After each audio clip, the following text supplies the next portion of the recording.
welcome back to the Cities in Challenge. We're all staying safe and well. Another edition of I Didn't Know That. We have a look through a recent programme as I'm recording this, only a few days ago. Not the greatest score for us, was it, 2-2? But we'll look at the City versus Brighton for the 15th of March 2025. You can see something a little bit different about the cover this week. We'll talk about that.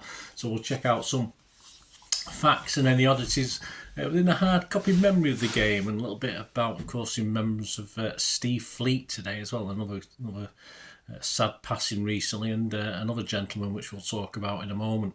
£4 for 84 pages as normal. Of course, the special cover there is the city and the community, concentrating on that. Kids' images taking over most of the graphics. If you're at the game, you would have seen it on the scoreboard in the programmes. You can actually see some of these online as well if you go over to the City web page. And regular illustrator for this cover, David Flanagan, did one side of it. I think he did that side. No, he didn't. He did that side.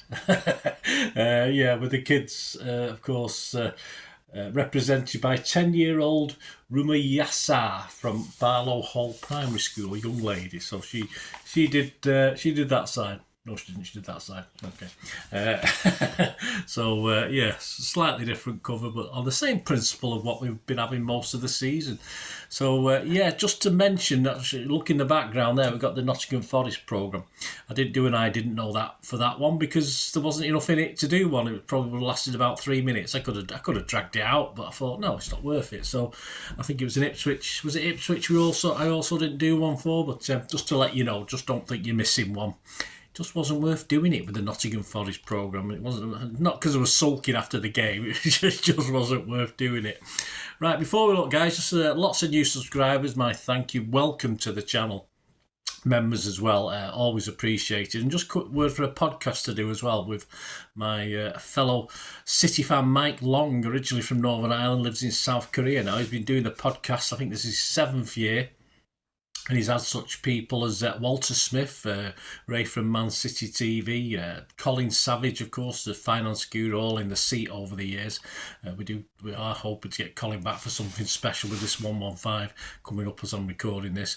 But it's well over 30 episodes this season so far. So so hopefully we might get to near 40 by the time we finish. So check it out, guys, on all your good podcast broadcasters, Spotify, Apple, SoundCloud, and give it a subscribe as well. It'd be great for if you could do that for me and Mike. Right, Mike and Bernie. You older guys will know of a relevance to that, but anyway, it's all things City, so just give it a listen, guys. Right, back to the programme. What did you know or didn't you know about City? Well, two ex-players I mentioned previously, John McTavish and Steve Fleet, both passed away recently. John McTavish was 1932 to 2025. Rest in peace. My wishes to all his family and friends. A centre-half that played mostly back up to Dave Ewing and Roy Paul, so he didn't get many games, unfortunately, with those two around. During managers Les McDowell's tenure, he made a total of 96 appearances for City, and his first team debut was on November 21st against Middlesbrough away, a 1-0 win, wearing the number 4. And in April the 2nd, 1960, that was his last appearance, a 3-0 loss at Chelsea. He wore the number 5 for that one. So our love and best wishes. And also our love and best wishes for Steve Fleet from 1937 to 2025. He was understudy to the great Bert Troutman, no less. So would go on to have a 50-year association with City, though, through various roles with the club. But he only made 6 first-team appearances. His debut at Main Road was on the 23rd of November 1957, a 4-3 loss against Wolves, and his last appearance at Main Road was at a derby, yes, against United, a 3-1 loss in March the 4th, 1961. And there's a special little feature, actually, remembering Steve Fleet with a little question and answer thing that Dr. Gary James did with him back in 2004. So I'll give you a little excerpt of that before we go. But as I say, I love best wishes and condolences to families and friends of both these players. Rest in peace, Blues. Catch of the day looks at Josko Gvardiol. That was on one of the City podcasts. He had 3 career options, apparently, when he was a lad: to play handball, which is like football, pretty big in Croatia.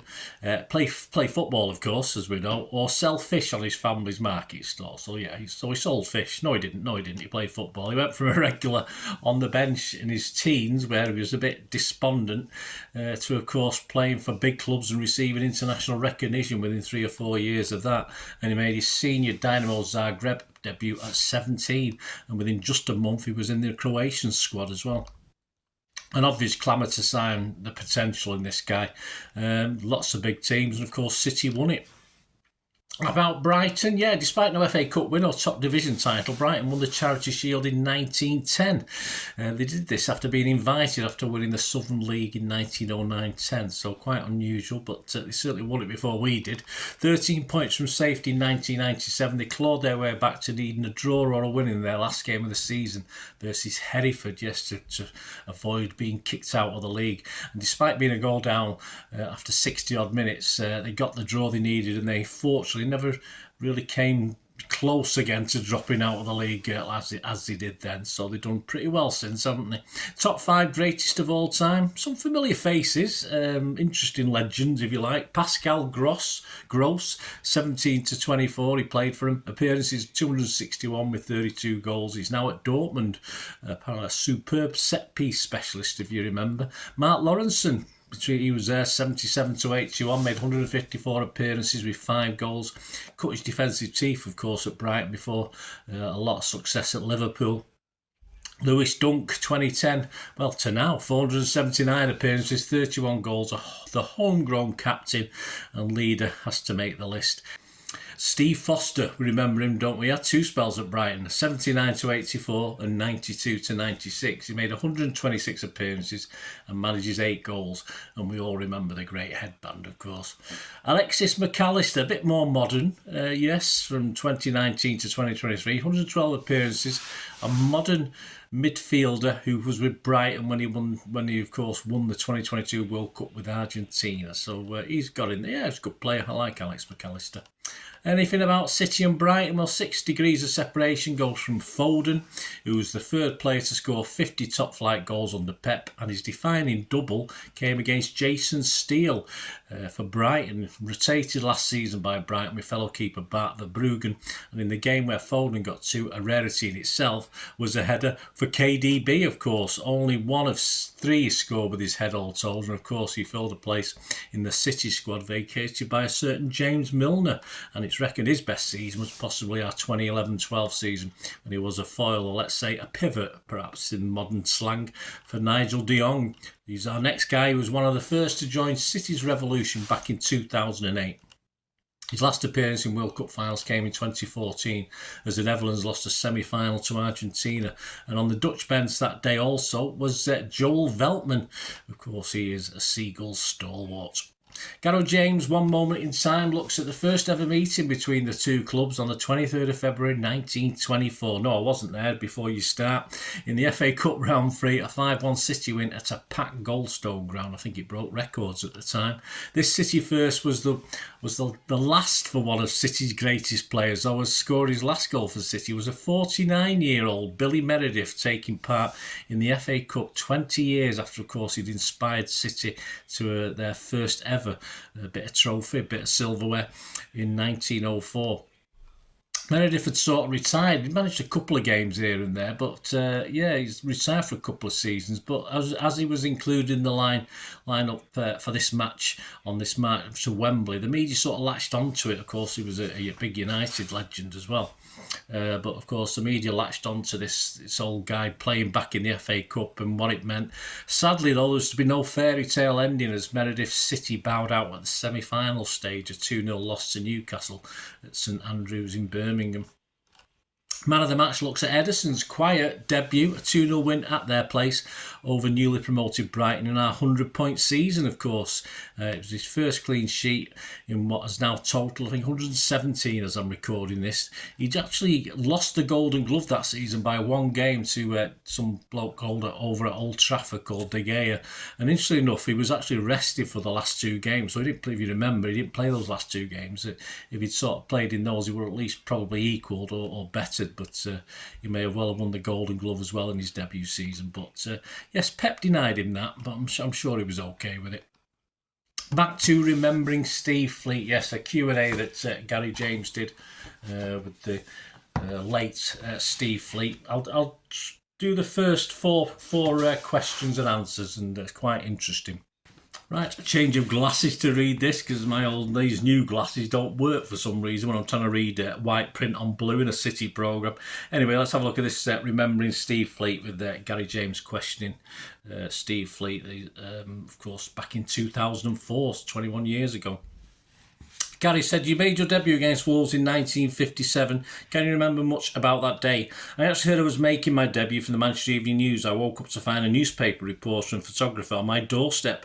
They told me I was actually going to play. City had told me to report for training pre-match and hadn't said anything about being in the team. The reporter asked me what I thought of the news, and then they got me to pose next to my record player.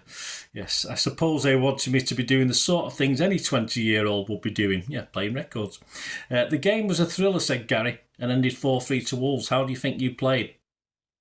Steve said, I thought I'd played well. I was fairly happy with my performance. I remember it was a bit of a foggy day, and also that Wolves were powerful. They won the league that season and were one of the great sides of the period. Afterwards, I saw the newspaper reports and they were full of praise. So that was great. In addition, Frank Swift, a truly great City and England keeper, wrote a very complimentary piece in his newspaper column and said I had a great future ahead of me, while Bert Troutman himself told reporters I was the best young keeper he'd ever seen. All that praise made me feel terrific, of course, but I also knew I was only filling in until Bert was ready to return. He was an outstanding keeper, and there was no way any other keeper would replace him if he was fit. Did Bert coach you or help in any other way? Asked Gary. Bert helped in every way. He was a great role model and taught me so much about life as well as football. He was like an older brother to me, and I was fortunate to be taken under Bert's wing. He insisted I presented myself well, clean shoes, wear a tie, etc. at all times. I listened and followed his lead both on and off the pitch. My father needed a car to go south on holiday once, and Bert offered to let Dad use his for a fortnight. My dad had his car, and when it came time to give it back, Bert refused payment of any kind. He was terrific to be with. As I was 14 years younger than him, I thought I was being groomed as his natural successor. It didn't quite work out like that, but Bert tried to ensure I was given some opportunities. I only managed to play 5 league games and 1 League Cup match during my City career, but Bert ensured I'd play in some of those. I only found out recently, but Bert deliberately pulled out of a couple of games simply so that I could get the opportunity. City would try to make him play every game, no matter how fit he was, and he often played when not fully fit because everyone demanded it. But for those games, he made sure I got my chance. Last question from Gary we're going to look at today. One of your league appearances was against United. We mentioned it before, in 1961. Do you remember much about that one? He said it was highly controversial. City were the better side in the opening minutes, and United's key danger was Alex Dawson. But every time he challenged, I had the better of him. Every time he jumped for the ball, I would jump higher and catch it. There were no problems. Then it all changed. We both went up, and his only chance of beating me was to punch the ball with his fist. He did that, and amazingly, the referee gave United the goal. Always cheating, same United. I could not believe it. Afterwards, Dawson admitted what he had done. I still have the newspaper cutting, but it was too late, and United went on to win the match. There you go, guys. My thanks, Gary James there, and the late great Steve Fleet, of course, a big part of City's history since when he joined in the 50s. So if you enjoyed that, guys, let me know any memories you've got of Steve Fleet. You've watched him play just a bit before me, before my time, but let us know any thoughts. And of course Mr. McTavish as well, but that was a bit longer ago, so if you've got memories of that, well done. Get to bed, have a rest. So anyway, thanks for watching, guys. Leave us your comments, please. If you do like what I try and do on the channel, I don't do things like live shows and stuff like that, so you want to help support the channel financially or even with a bit of your time, just watching an ad or two, that'd be absolutely fantastic and much appreciated. And all I ever ask for information on my socials and how to do that is for you to keep watching and listening. hope you enjoyed the feature, and yeah, if you can support me through the subscription, if you can subscribe, guys, that'd be wonderful if you've not already done so. We do actually have memberships at the moment, just 99p a month, so you get access to all my City stuff, including all the history vlogs, dozens and dozens not been published yet that you get immediate access to, and every time I do a edit and do a vlog, you get immediate access to it as well. So you can have a copy of scripts as well if you want any hard copy of the sort of things I do on matches and teams and managers and players, etc, etc. So if you can join the membership, that'd be wonderful. We do fine. And yeah, if you want to support the channel just by watching the ads, that helps. You know, watch the ads, let them play through while you just have to check your phone or something, let it play out. And of course, if you follow any of the links, that always works as well. You know, if you follow a link to one of the ads and you fancy something, I've done it myself. I've followed a link and actually purchased something from another organisation. But you know, it can happen. It can happen. Not all ads are stuff you're not interested in. And of course, if you can give us a like, guys, that would be absolutely fantastic. All likes are much appreciated. Anyway, thanks for watching. Until the next time, of course, I only ever ask one thing, don't I? Please, I ask you all to stay safe, especially you Blues. Until the next time, come on, City. Bye for now.